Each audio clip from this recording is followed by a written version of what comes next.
Մենք ներկայացնում ենք Դովեղի միջնակարգ դպրոցը։ Աշխարհացույց նախագծին մասնակցում են 10-րդ և 12-րդ դասարանցիները։ Ծանոթ լինելով աշխարհացույցին և լսելով Smart Ekran մրցույթ ծրագրի մասին որոշեցինք մասնակցել։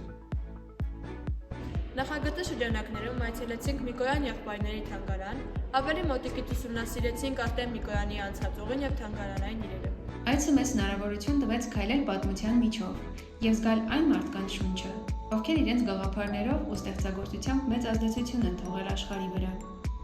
Օրը լի էր նոր բացահայտումներով և հարցերով, ովքեր էին Անաստասիա և Արտեմ Միկոյանները, ինչ արժեքներ և գաղափարներ են նրանք թողել մեզ իրենց ժառանգությամբ։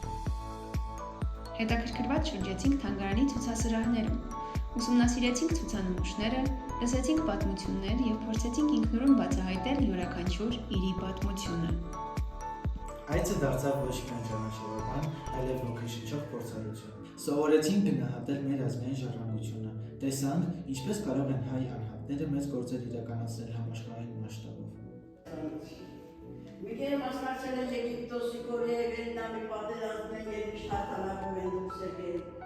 Մեր վերջին արդյունքը աշխարհացույց հարթակի ցուցադրության էջն է։ Ստացել ենք 28 փիներ, որոնց միջոցով քարտեզագրել ենք Միկոյանի անցած ուղին, առանցին փիներով մանկությունը, ուսուցչի հիշողությունները, ծնողները, Միկոյանի գործունեությունը, նաև այլ հետաքրքիր փաստեր։ Հիմնադրվել է 1970 թվականին Արտեմ Միկոյանի անվան դպրոցին 70 թվականին կանստրուկտորը մահացավ։ Հիմնադրեց դպրոցական թանգարան Արտյոմ Միկոյանի անունով։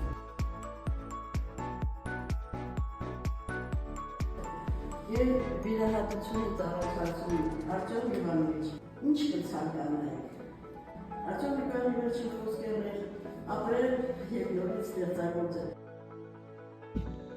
Միկոյանների թանգարանը դարձավ պատմության կենդանի դասարան, լիարժեքներով, հպարտությամբ և նոր գիտելիքներով։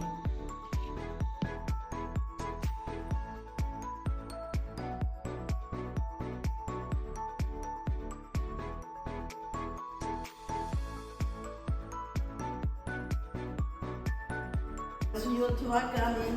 նոր տարվա բոլորի սեղանի ամենահագի խմիչքը շամպանսկին էր։